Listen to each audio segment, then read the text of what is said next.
Chronologiquement parlant, les haïkus et petits formats sont venus après l'exposition historique de 2015, où pour la première fois au Maroc, une thématique sortant du carcan habituel vient briser la monotonie ambiante, tant par sa fraîcheur sémantique que par la pertinence et la richesse de sa teneur culturelle.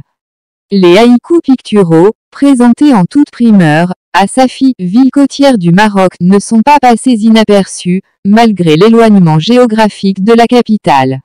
La radio nationale, la SNRT et la presse écrite ont couvert cet événement singulier, s'inscrivant dans la perspective universaliste de la culture sans frontières. Le haïku n'est-il pas un point de jonction entre l'Orient et l'Occident? Peinture haïku-graphiée, haïku picturalisé, la commutativité idiomatique n'est pas un néologisme réverbatif ou un slogan vaseux. La peinture et la poésie font tandem. Les deux disciplines s'imbriquent dans une synergie complémentaire et prometteuse. L'art poétique et l'art pictural s'illustrent mutuellement, dans l'euphorie de l'instant créatif, tant ils obéissent textuellement et contextuellement à la même idée génératrice et à la même source d'inspiration. La première réplique de cette biculturalité, unie pour le meilleur et pour le pur, comme dit Razak, a été présentée en 1991, au Centre culturel Lamarive de Casablanca. L'exposition individuelle avait pour thème, au gré du pinceau et de la plume.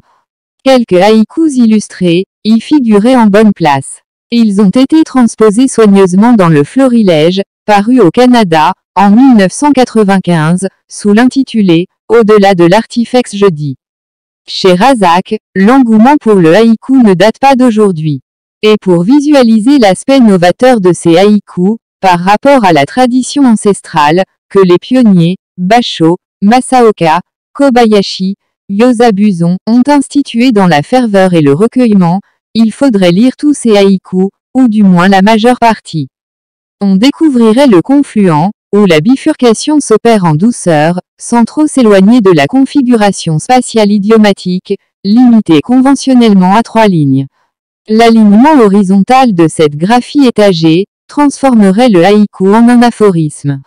Les haïkus et petits formats forment une suite logique, du premier jet coloré où le verbe étincelant et la verve fluide se laissent imprégner par la galvanisation pigmentaire, dont le courant galvanique est le sentiment humain. Un alliage bienheureux, orchestré méditativement, dans le but de toucher le plus grand nombre, y compris les néophytes, en haïku et en peinture avant-gardiste. Un avant-goût de ce travail colossal a été présenté en France, en 2017 dans le cadre du premier Provectus des Arts, de Champagne-Ardenne. Ainsi, avec le lancement, via le web, du programme artistique DigiHybridArt, au mois d'avril 2022, Razak trouve un médium à sa convenance, pour populariser ses créations, tant picturales que littéraires. En effet, de nombreux extraits de ses livres sont mis en ligne. L'hommage canadien dont Razak est le bénéficiaire méritant, n'a d'ambition légitime, que de rappeler la valeur indiscutable de ce créateur, qui a plusieurs cordes à son arc, et qui fait de la pertinence artistique, sa flèche de prédilection. Après la 90e vidéo, portant le label DigiHybridArt, mentionne Razak, un concept original dont j'ai explicité l'énoncé, dans le modus operandi, et un travail laborieux, qui a engendré jusqu'à maintenant, un total ahurissant, de plus de 3000 œuvres dérivées, c'est le tour des haïkus et petits formats, de prendre la relève, avec le dièse cognitif, qu'ajoutent les haïkus au tableau de peinture.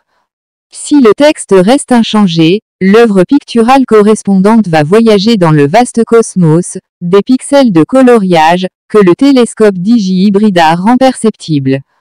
Le premier haïku dont on digitalise la partie picturale, à l'aide de ce précieux outil créatif, explique Razak, relate la portée sociologique, que je tente d'insuffler, à cette poésie minimaliste. On est loin, de la grenouille qui saute l'étang, et dont Basho a fait un actant lyrique, qui paradoxalement, peut donner autre chose, si l'étang est à sec, comme le sont les retenues aquatiques, de ces derniers temps, où une canicule planétaire va crescendo, avec des dommages collatéraux, et désagréments généraux.